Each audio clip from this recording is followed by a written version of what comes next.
Mas Gali. Halo Mbak Ati, selamat pagi. Ya, pagi. Kemudian ada Mbak Indana. Hai Mbak Indana. Halo, selamat pagi.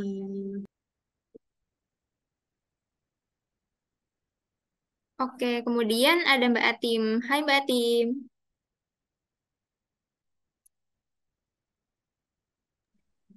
Hai, selamat pagi.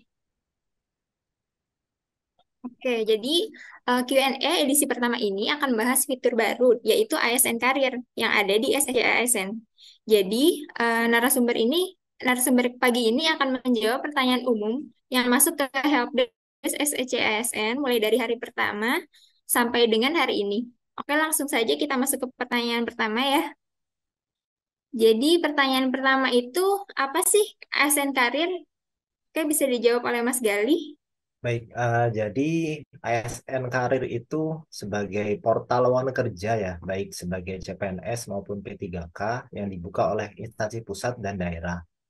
Jadi portal ini menyediakan informasi setidaknya mengenai persyaratan, lokasi penempatan, serta rentang penghasilan dan deskripsi pekerjaan. Sehingga harapannya masyarakat yang akan melamar itu mempunyai gambaran mengenai pekerjaan yang akan dilamar. Nah, saat ini portal ASN Karir hanya dibuka saat persetujuan formasi semua instansi telah disetujui oleh Kemenpan. Nah, ke depannya menurut Menteri PAN-RB yang infonya juga bisa diakses di situs-situs pemberitaan, pengangkatan ASN itu tidak lagi setahun sekali atau 2 tahun sekali. Namun bisa saja saat sehingga nanti ASN Karir ini akan terus menyediakan informasi lowongan selama ada kebutuhan formasi CPNS maupun P3K dari setiap instansi. Demikian, Mbak.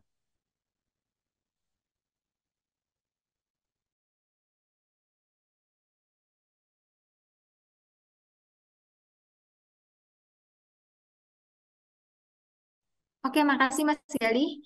Jadi ASN Karir itu seperti informasi ya, informasi akan formasi yang ada di instansi pemerintah, lengkap dengan em, informasi jabatan, lalu kemudian range pendapatan ya benar ya Mas Gali ya. Betul. Oke, latar belakang pendidikan juga ada ya di dalamnya. Ya, jadi semua informasi yang mensyaratkan eh, jabatan itu boleh dilamar oleh siapa saja, gitu, termasuk kualifikasi pendidikan tadi. Oke, terima kasih Mas Gali. Next kita ke pertanyaan kedua. Jadi itu bagaimana alur pendaftaran CASN di 2023 ini? Bisa dijawab? Baik, terima kasih. Jadi untuk alur pendaftaran di tahun 2023 ini masih hampir sama dengan tahun-tahun sebelumnya. Yang pertama, pelamar harus membuat akun terlebih dahulu di sscsn.bkn.go.id, daftar.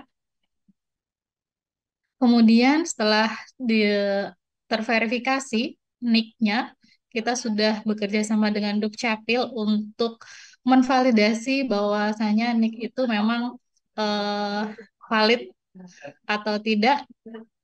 Kemudian apakah NIK tersebut sudah terdaftar sebagai ASN atau tidak, itu juga sudah dicek saat kita melakukan pembuatan akun. Kemudian eh, yang berikutnya yaitu ketika sudah membuat akun, kita mengisi password maupun kelengkapan data pengaman lainnya, kita lanjut untuk login di daftar ya, di aplikasi daftar sscsn/daftar. Kemudian nanti kita akan masuk di halaman biodata atau langkah-langkah pertama yaitu melengkapi biodata. Nah, melengkapi biodata di sini eh, sudah memilih jenis seleksi, kemudian formasi instansi dan jabatan sesuai dengan pendidikan yang dimiliki oleh pelamar. Kemudian yang berikutnya, yang kelima, yaitu mengunggah persyaratan dokumen dan kemudian memeriksa kembali. Nah, di unggah dokumen ini, teman-teman pelamar juga harus memastikan sudah memiliki akun iMaterai, karena ketika unggah dokumen, ada persyaratan dokumen yang harus menggunakan iMaterai, yaitu eh, surat lamaran, kemudian surat pernyataan. Nah, itu teman-teman harus sudah memiliki akun e-materai, kemudian nanti melakukan stem e-materai secara online atau pembubuhan. Selanjutnya, setelah dokumen diunggah dan pelamar yakin untuk melamar di formasi tersebut, maka teman-teman sudah masuk kepada resume dan kemudian submit. Pada saat itulah apa yang sudah diunggah dan sudah diisi oleh pelamar sudah tidak bisa lagi untuk diupdate. Kemudian akan lanjut pada proses verifikasi yang dilakukan oleh instansi. Kemudian nanti pelamar eh, jika diumumkan bahwa yang bersangkutan lulus, selanjutnya teman-teman bisa cetak kartu ujian untuk melakukan ujian SKD untuk CPNS dan ujian SKT atau seleksi kompetensi untuk teman-teman P3K. Selanjutnya pengumuman kelulusan dan pemberkasan nih, seperti itu. Untuk teman-teman di CPNS mungkin nanti ada, kalau di CPNS pasti agak berbeda ya, ada SKB. Kemudian untuk di teknis juga harap dipastikan teman-teman mengecek kembali apakah formasi yang dilamar itu membutuhkan SKT atau seleksi kompetensi tambahan. Jika teman-teman melamar di P3K teknis dan disyaratkan untuk mengikuti seleksi kompetensi tambahan, maka setelah melakukan seleksi pertama, teman-teman diumumkan lulus, maka teman-teman harus melanjutkan untuk mengikuti seleksi kompetensi tambahan yang diadakan oleh masing-masing instansi. Kemudian nanti jika sudah diumumkan hasilnya dan pengumumannya itu lulus, maka teman-teman bisa melanjutkan untuk proses penetapan NIP. Demikian, Mbak. Oke, makasih Mbak Atim. Nah, sebelum lebih jauh lagi nih, ada juga tuh pertanyaan tentang apa itu SSC-ASN. Bisa dijawab Mbak Indana atau Mbak Atim?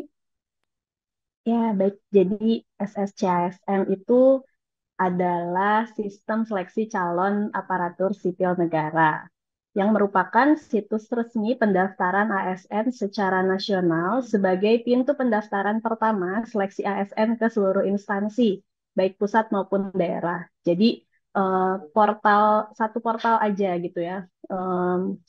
Tidak lagi pendaftaran itu di masing-masing instansi, tapi semuanya baik instansi pusat ataupun daerah daftarnya melalui SSCASN. SSCASN ini dikelola oleh BKN sebagai Panitia Seleksi Penerimaan Nasional. Kemudian kita sama-sama tahu ya bisa diakses di https sscsn.bkn.go.id. Nah, SSCASN ini juga sebagai suatu ekosistem, tidak hanya berisikan satu portal saja, helpdesk saja, tetapi ada lagi subsistem lain di dalamnya dari mulai awal pendaftaran sampai dengan nanti pengolahan akhir, pengisian DRH, dan nanti ke penetapan itu. Oke, makasih Mbak Indana. Jadi SSC-ASN itu lengkap ya dari mulai pendaftaran. Jadi apabila ada kendala itu di helpdesk juga ada ya. Kemudian seleksinya semuanya ada di dalam situ ya Mbak, terpampang. Jadi nilai ataupun nanti sampai dengan penerimaan apabila diterima, jadi ada di dalam SSC-ASN itu. Oke. Jadi, oh juga banyak nih ada pertanyaan, apakah calon pelamar perlu perlu buat akun baru? Karena kan banyak juga yang sudah mencoba berkali-kali ya. Jadi di tahun 2021, 2022 itu mereka sudah punya akun, tapi eh, apakah perlu nih buat akun baru? Oke, bisa dijawab? Untuk pelamar, seluruh pelamar maupun mungkin banyak yang bertanya tuh di teman-teman P3K Guru ya, karena kemarin aturannya memang sedikit berbeda dengan tahun sebelumnya. Jadi untuk tahun ini seluruh pelamar harus membuat akun terlebih dahulu. Seperti itu, Mbak. Bisa dicatat ya ini Sobat BKN, jadi seluruh pelamar itu harus membuat akun baru. Oke, ini ada juga nih pertanyaan, apa saja kategori pelamar? Bisa dijawab, Mbak? Kategori pelamar ya. Jadi di tahun ini kita lumayan gemuk ya formasinya. Ada 4 jenis pengadaan dari mulai CPNS, kemudian P3K Guru, P3K Nakes, dan P3K Teknis. Nah, untuk CPNS dan P3K itu memang secara peraturan dibagi ke dua jenis kategori ya. Ada pelamar umum dan pelamar khusus. Namun untuk CPNS, pelamar khusus ini dibagi lagi menjadi disabilitas, kemudian putra-putri Papua, lulusan terbaik, diaspora, dan tenaga siber. Sedangkan untuk P3K, eh, P3K teknis dan nakes itu khususnya terdiri dari PHK 2 dan non-ASN. Sedangkan untuk P3K guru yang dimaksud khusus itu ada prioritas ex PHK 2 dan non-ASN. Seperti itu. Oke, terima kasih Mbak Indana. Jadi, Sobat BKN bisa disimak ya. Jadi, ada kategori pelamar yang sesuai dengan latar belakang Sobat BKN ini. Kemudian itu ada pertanyaan, ketentuan umum pelamar yang perlu diperhatikan sebelum mendaftar. Apa itu ya, Mbak?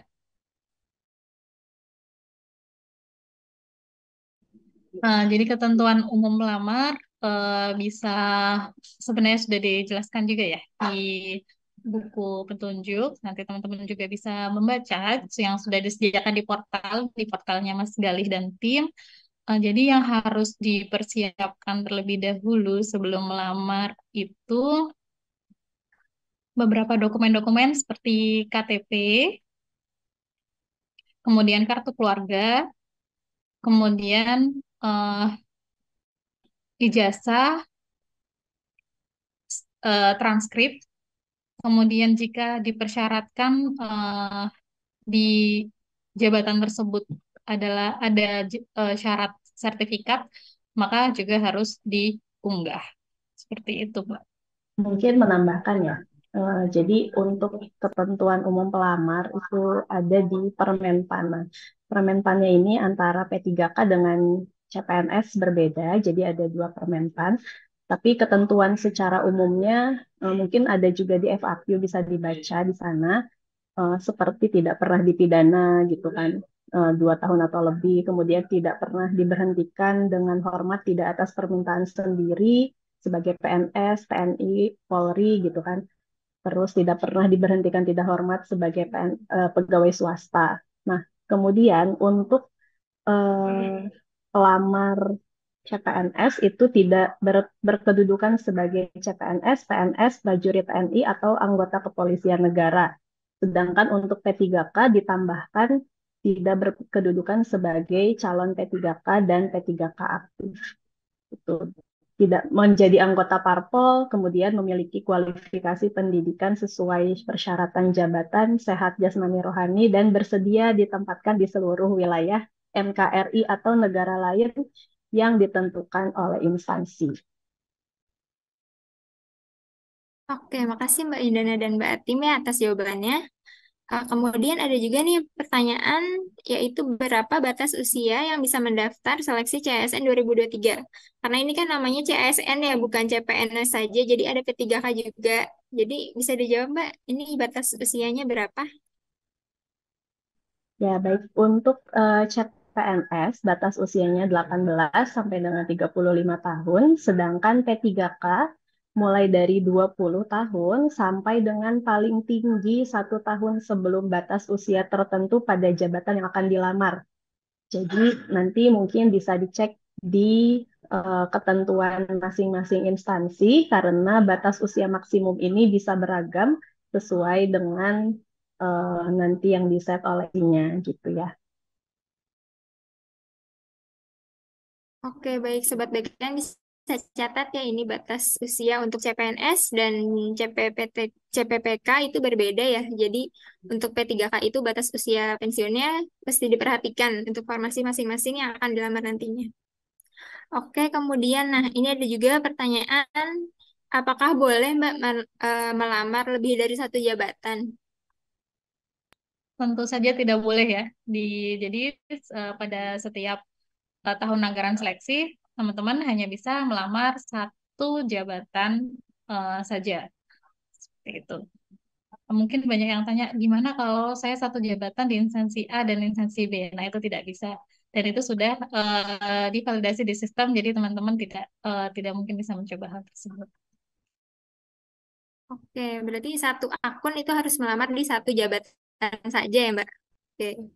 Kemudian, em, ini ada pertanyaan kaitannya dengan tadi formasi ya. Ada formasi umum, ada formasi khusus. Itu perbedaannya apa saja sih, Mbak? Tadi udah saya singgung sedikit ya. Jadi untuk CPNS yang formasi umum itu berarti ya bisa dilamar oleh siapapun ya. Artinya memang kategori persyaratannya itu hanya disesuaikan dengan jabatan dan pendidikan, kemudian usia. Nah, kalau khusus, nanti khususnya ini dibagi lagi. Ada yang khusus disabilitas, artinya memang hanya penyandang disabilitas yang bisa melamar formasi tersebut.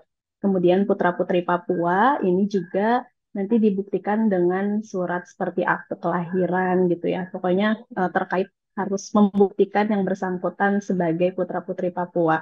Kemudian ada lulusan terbaik, ini dari nilai apa? Dari ijazahnya, transkrip nilainya, nanti ada tulisan lulusan terbaik itu bisa mendaftar. Kemudian diaspora dan satu lagi tenaga siber. Itu untuk CPNS. Nah, untuk P3K ini juga sama, ada umum dan khusus. Nah, khususnya ini untuk P3K nakes dan teknis itu terdiri dari dua ya. Jadi ada THK 2 dan non ASN. Jadi kalau tapi gini, kalau non ASN dia harus mendaftar di tempat bekerja saat ini. Jadi kalau misalnya saya sebagai non ASN di BKN terus mau daftar ke Kementerian Luar Negeri itu tidak bisa masuk kategori khusus. Jadi tetap harus itu kategorinya umum gitu ya. Jadi sekali lagi di aturannya disebutkan bahwa non ASN ini harus mendaftar sesuai tempat bekerja saat ini. Jadi itu ya. Nah, kemudian untuk P3K guru tadi khusus itu ada tiga. Prioritas ini adalah individu yang dalam database Dapodik sebagai prioritas. Prioritas itu apa? Yaitu peserta yang memenuhi NAB P3K guru tahun 2021 dan belum pernah dinyatakan lulus sebelumnya. Kemudian ada XTHK 2. XTHK 2 itu adalah yang terdaftar di dalam database BKN dan non-ASN adalah guru non-ASN dari sekolah negeri. Kemudian untuk umum di P3K Guru, yang pertama ada lulusan pendidikan profesi guru yang terdaftar pada database kelulusan PPG di Kemendikbudristek. Dan yang kedua adalah guru yang terdata dalam Dapodik. Jadi agak beda kalau guru umumnya ini nggak bisa sembarangan gitu ya. Harus yang terdaftar di dalam Dapodik atau yang lulusan PPG. Seperti itu, Mbak. Oke, lanjut ke pertanyaan selanjutnya nih. Ini kaitannya mirip ya sama yang sebelumnya tadi ada yang nanya, boleh melamar calon pelamar, boleh mendaftar CPNS dan P3K sekaligus, Mbak. Tentu tidak bisa ya. Kita hanya bisa memilih satu jenis pengadaan dan satu jabatan. Oke, jelas ya Sobat BKN, jadi hanya memilih satu jenis CPNS atau P3K dan satu jabatan saja. Kemudian, oh ini ada juga, apakah bisa mendaftar CPNS, sedangkan pernah mendaftar di sekolah kedinasan melalui portal SSCSN Dikdin pada tahun ini. Ini gimana nih Mbak? Bisa ya. Jadi antara Dikdim dan SSCASN yang sekarang sedang buka itu sistemnya berbeda. Jadi nanti teman-teman yang sudah sebelumnya mendaftar Dikdim masih bisa mendaftar mau CASN ataupun CASN ya, CASN jadi CPNS atau P3K itu bisa nanti bikin akun lagi sampai dengan akhiri pendaftaran juga.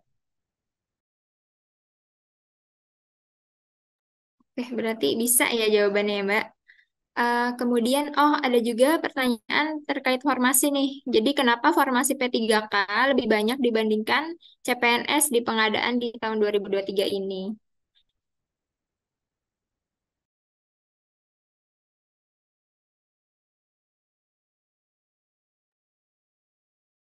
Silakan Mbak, Ya, bisa. ini disesuaikan dengan kebutuhan masing-masing instansi kali ya. Jadi karena mungkin prioritas pemerintah itu di tahun ini masih banyak untuk tenaga pendidikan dan kesehatan, jadi memang arahnya ke sana. Jadi banyak yang lebih banyak P3K. Karena yang kita lihat juga formasi yang paling banyak tahun ini masih di nakes dan guru gitu, Mbak. Oke, jadinya prioritas itu di tenaga pendidikan dan kesehatan. Ya, jadi terjawab ya Sobat BKN, kenapa banyak formasi P3K dibandingkan formasi CPNS. Kemudian itu, oke, ini katanya juga seperti yang ASN Karir ya. Jadi bagaimana melihat informasi lowongan yang tersedia? Jadi ini bisa dijawab, siapa ini Mas atau Mbak? Mungkin Mas Mas Galih ya. Galih nih. Mas Galih nih. Oke, jadi di ASN Karir itu kan disediakan 4 filter ya. Jadi ada tingkat pendidikan, program studi, kemudian instansi dan jenis pengadaan. Nah, ibaratnya eh, jika saya memiliki jenjang pendidikan S1 komputer, maka teman-teman nanti pilih tingkat pendidikannya di program studinya, misal ilmu seperti itu ya, mengandung kata ilmu komputer tadi. Jadi bukan teman-teman mengertikan sebegitu saja kemudian cari, tapi harus pilih dari daftar prodi yang kan. Ketika sudah dua, rekan-rekan bisa langsung klik cari, kemudian nanti akan muncul hasilnya. Tapi itu khusus untuk jenis GK guru ya. Nah, untuk rekan-rekan yang ingin mendaftar ke P3K guru, maka skenario-nya adalah cukup memilih jenis pengadaannya saja, yaitu P3K guru. Namun jika ingin menspesifikkan lagi pencariannya, bisa juga dicari di kolom instansinya, diketikkan pencarian instansinya sampai muncul listnya, kemudian dipilih salah satu, baru kemudian cari. Seperti itu. Jadi ada dua ya, yang satu untuk non P3K guru yang diisi adalah jenjang pendidikan dan juga program studi itu wajib. Kemudian kalau misalnya P3K guru yang diisi hanya jenis pengadaannya saja. Namun jika ingin dispesifikkan lagi, rekan-rekan bisa mencari lebih lanjut di kolom cari instansinya. Seperti itu. Nanti muncullah daftar formasi yang disediakan sesuai dengan filter yang dicari. Nah, kalau misalnya nggak ada, seperti apa? Karena sekarang proses verbal itu masih berlanjut ya.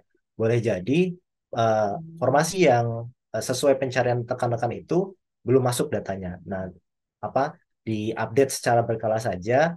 Boleh jadi nanti ketika datanya sudah masuk 100% hasil pencarian yang teman-teman inginkan bisa langsung muncul. Nah, nanti bisa pilih di salah satu daftar formasi yang muncul, diklik lihat untuk melihat lebih detail lagi nih tadi terkait dengan lokasi penempatan, kualifikasi, persyaratan dan seterusnya.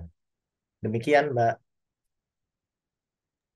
Oke, terima kasih Mas. Jadi jelas ya, jadi informasi lowongannya, pendidikannya benar-benar sesuai dengan nanti jabatan yang akan dilamar untuk guru dan untuk selain guru itu.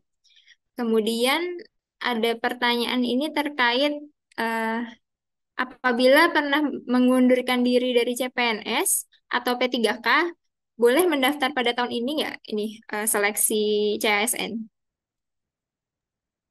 Ya, jadi untuk pelamar yang pernah mengundurkan diri dari CPNS atau P3K pada saat menjalani masa percobaan, dikenakan sanksi tidak dapat mengikuti seleksi pengadaan pada periode selanjutnya. Itu ya, jadi perlu di notes 1 tahun berarti periodenya di blok dulu. Tetapi selama nanti kalau statusnya misalnya udah bukan dalam masa percobaan gitu ya. Terus misalnya asalnya PNS nih tapi mengundurkan diri gitu. Udah terdata juga di sistem BKN sebagai bukan PNS aktif lagi itu bisa melamar kalau kayak gitu.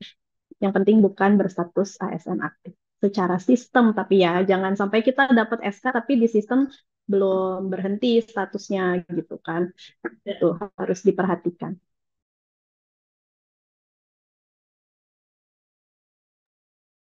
Oke, makasih Mbak Indana. Jadi jelas ya, apabila sedang masa percobaan CPNS itu diberikan sanksi 1 tahun, dan apabila mengundurkan diri itu statusnya harus jelas bukan tenaga ASN ya, jadi baru bisa mendaftar.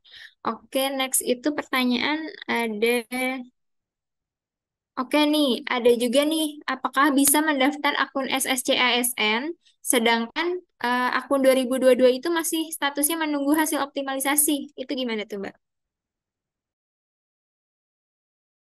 Nah, ya, jadi jika masih menunggu hasil optimalisasi itu artinya statusnya belum dinyatakan lulus ya. Jadi kita kan nggak tahu tuh siapa yang lulus dari hasil optimalisasi tersebut.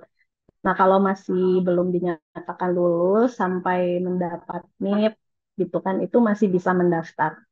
Tapi mungkin harus dipilih ya nanti hasil optimalisasinya sudah keluar dan kita lulus, apakah mau lanjut ke pengisian DRH, kemudian menjadi P3K, atau mau ikut seleksi di tahap. Oke, berarti jelas untuk menunggu ya hasil optimalisasinya keluar. Apabila tidak lulus bisa mendaftar, dan apabila lulus bisa memilih untuk mengundurkan diri atau lanjut ke proses penetapan NI ya. Oke, baik. Kemudian ini terkait dengan imaterai nih. Jadi apakah wajib sih menggunakan imaterai untuk unggah dokumennya itu? Hmm, Seperti yang tadi sudah dijelaskan di alur, jadi materai itu wajib untuk digunakan di tahun ini. Nah, dokumen apa saja sih yang wajib menggunakan e-materai? Adalah ada 2 dokumen, yaitu surat pernyataan dan surat lamaran. Teman-teman nanti bagaimana caranya sudah ada juga di tutorial ya. Nanti bisa sudah ada juga di ini ya, di portalnya Mas Gali itu juga sudah diberikan caranya. Oke, berarti jelas ya. Jadi ini wajib menggunakan e-materai. Jadi tidak menggunakan materai fisik yang ditempel di dokumen. Jadi ini menggunakannya e-materai. Nah, tutorialnya bisa Sobat BKN simak di media sosial kami atau media sosial Peruria. Kemudian ini tadi kita sudah menjawab pertanyaan-pertanyaan umum yang masuk. Nah, sekarang ini ada pertanyaan terkait kendala saat pendaftaran nih.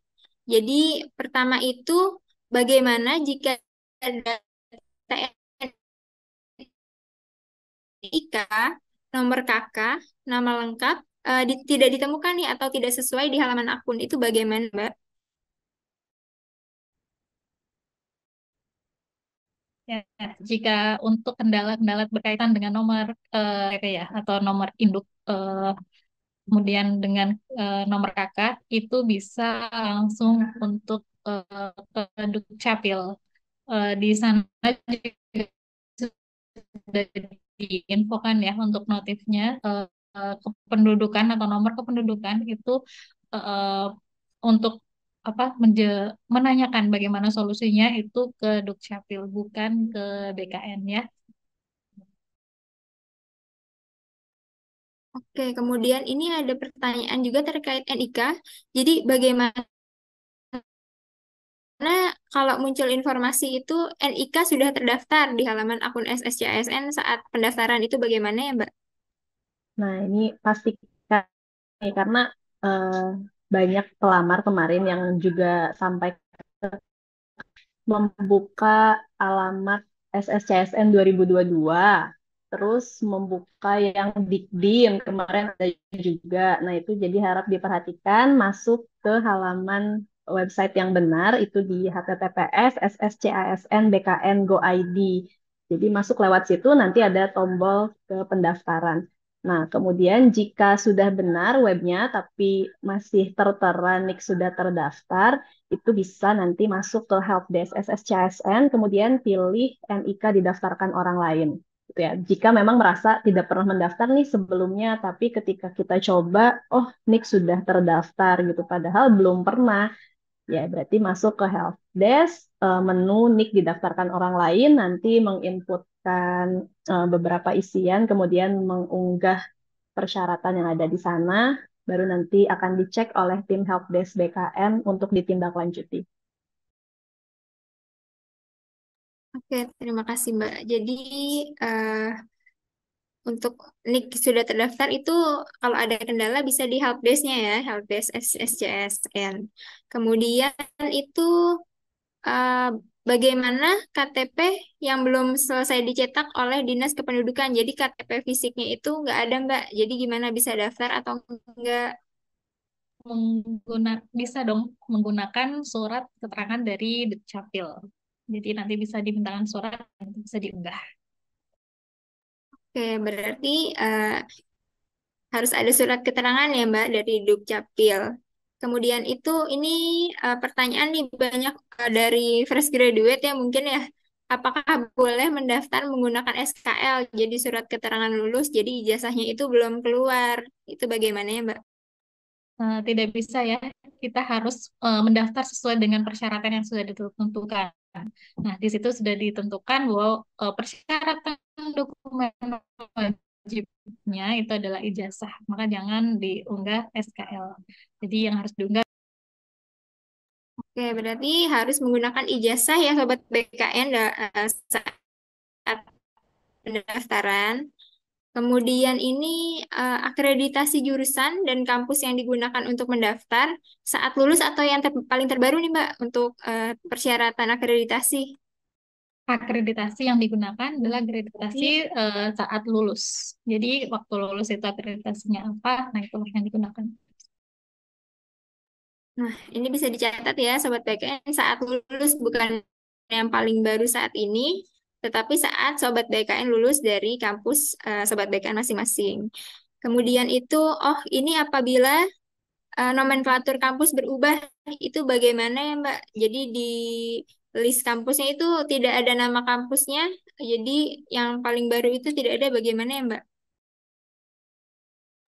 Ya, baik. Jadi kalau nomenklatur kampusnya berubah, misalnya ganti nama gitu ya. Nah, itu kita ada helpdesk-nya juga. Layanan helpdesk, kemudian terkait ke data diri, menunya nanti ada perguruan tinggi dan program studi tidak ditemukan. Jadi bisa diinput ke situ, nama perguruan tingginya apa, nama prodinya apa, eh, bisa dibuktikan juga dengan scan ijazahnya, gitu ya. Jadi ada helpdesk-nya. Oke, berarti Sobat BKN jangan panik ya jika nama perguruan tingginya itu tidak ada di list. Jadi bisa langsung ke helpdesk kami, nanti kami cek ulang. Kemudian nanti sesuai dengan ijazah bisa ditampilkan nama nomenklatur yang baru atau yang sebelumnya ya Mbak. Oke, kemudian ini juga banyak pertanyaan. Apakah boleh memilih formasi yang lebih rendah dari ijazah yang dimiliki? Karena kan P3K ini kebanyakan ambilnya D3 ya Mbak. Apalagi bila kita punya ijazah S1 itu bisa nggak ngelamar di formasi D3? Itu gimana ya Mbak? Tidak bisa ya teman-teman, jadi harus melamar sesuai dengan persyaratan. Kalau teman-teman ijazah CS1 berarti harus melamar di pendidikan yang memang membutuhkan pendidikan S1. Seperti itu. Oke, sudah Menambahkan jelas. mungkin ya Mbak, apa Ya. kalau kayak tadi kasusnya, misalnya punya S1 tapi ada CPNS SMA apa penjaga tahanan misalnya. Nah, itu ya bisa aja sebetulnya dia daftar karena dia juga punya ijazah SMA selama memang sesuai dengan tadi formasi dan kualifikasi pendidikan yang dipersyaratkan. Tapi kalau kita misalnya apa S1 ilmu komputer gitu, tapi ijazahnya S1 statistika gitu kan, itu nggak bisa gitu, karena berbeda. Ya, jadi misal tadi contohnya D3 ya. D3 itu biasanya ada komputer juga ya, Mbak ya.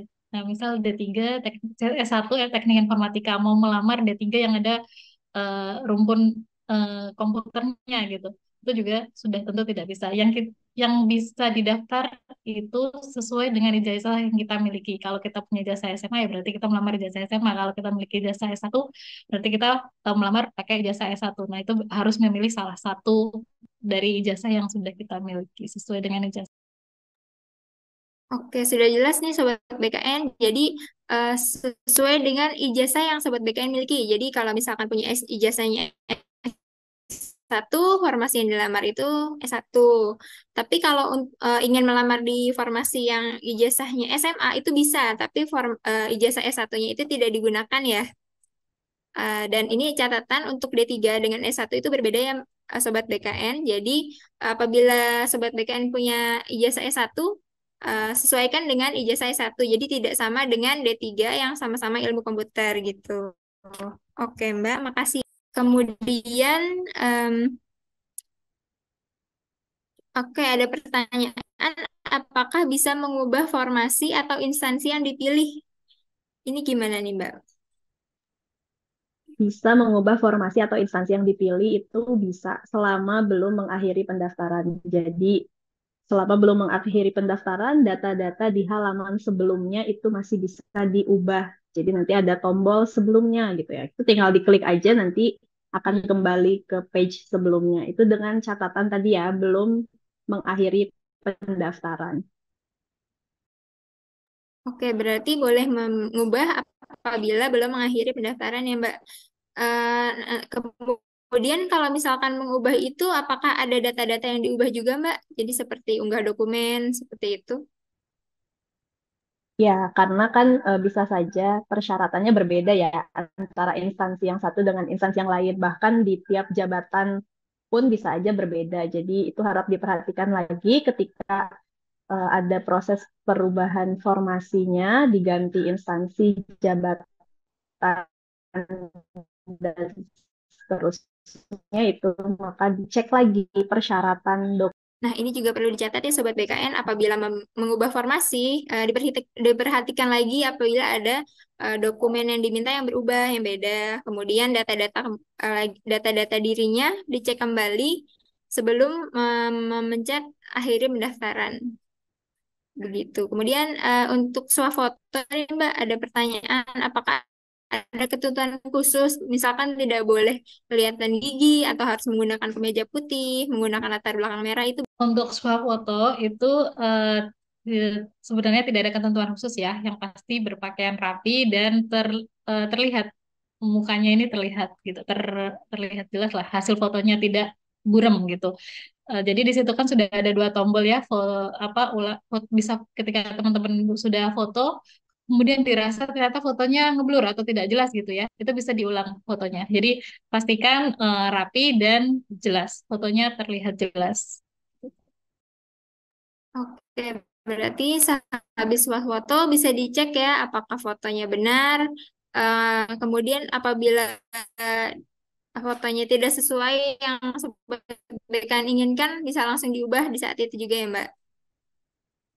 Oke, kemudian ini kaitan dengan tadi nih, apakah boleh memperbaiki data jika sudah klik akhiri pendaftaran? Ini bagaimana nih, Mbak? Tentu saja tidak boleh ya, dan tidak bisa juga. Tidak ada tombol untuk kembali kalau sudah akhiri pendaftaran. Jadi teman-teman sebelum mengakhiri pendaftaran pastikan dicek ulang. Makanya di situ di resume, di halaman terakhir itu ada resume ya. Nanti di situ ada checklist-checklist yang harus dicentang satu persatu. Nah, itu adalah untuk membantu teman-teman memastikan bahwasannya apa yang sudah diinputkan, apa yang sudah dipilih itu sudah sesuai dengan yang diharapkan oleh teman-teman seperti itu. Oke, berarti dicek kembali ya dokumen sebelum memencet akhiri pendaftaran. Kemudian ini juga perlu diperhatikan, ini tombol akhiri pendaftaran ini wajib dipencet ya Mbak apabila pendaftaran sudah selesai dilakukan. Karena kemarin juga banyak kasus kalau belum dipencet karena takut masih salah dokumen-dokumennya. Jadi dia tidak memencet akhiri pendaftaran, jadi akunnya jadi tidak bisa mendaftar gitu ya Mbak. Jadi ini wajib ya Sobat BKN apabila dokumen ini sudah pasti dan data-data lain sudah pasti ini bisa dipencet akhiri pendaftaran. ya terutama Bapak Ibu P3K guru ya yang apalagi yang tadi prioritas itu sama. Jadi banyak pertanyaan apakah harus bikin akun apa sampai akhiri pendaftaran itu sama. Jadi dari awal sampai ke akhiri pendaftaran itu harus dilakukan lagi di tahun ini ya. Jadi jangan sampai apa ya udahlah saya kan masuk prioritas gitu, udah pasti dapat nih gitu kan. Jangan kayak gitu. Jadi harus kita mengamankan kursi kita gitu. Jadi harus sampai akhiri pendaftaran. Ya baik. Jadi untuk guru ya, utamanya walaupun P1, P2 atau P3 itu mesti juga memencet akhir pendaftaran dan dokumen-dokumennya juga perlu diperhatikan juga ya agar lolos di seleksi administrasinya. Baik, terima kasih ya narasumber yang telah membagi informasinya kepada kita semua nih. Terima kasih Mas Gali, Mbak Indana, dan Mbak Atim. Dan Sobat BKN dapat menyampaikan pertanyaan kepada kami nih terkait kendala ataupun pertanyaan lainnya terkait dengan pendaftaran SSC ASN di media sosial kami. Bisa dari YouTube kami juga bisa, dan dari media sosial lain juga bisa. Nah, nanti pertanyaan-pertanyaan Sobat BKN itu akan kami jawab di sesi Q&A berikutnya, Sobat BKN. Jadi, mulai Senin nanti kita akan menjawab bahasan-bahasan terkait SSCSN ini yang Sobat BKN kirim ke kami nanti akan kami jawab mulai dari hari Senin. Jadi sampai jumpa di Q&A edisi berikutnya.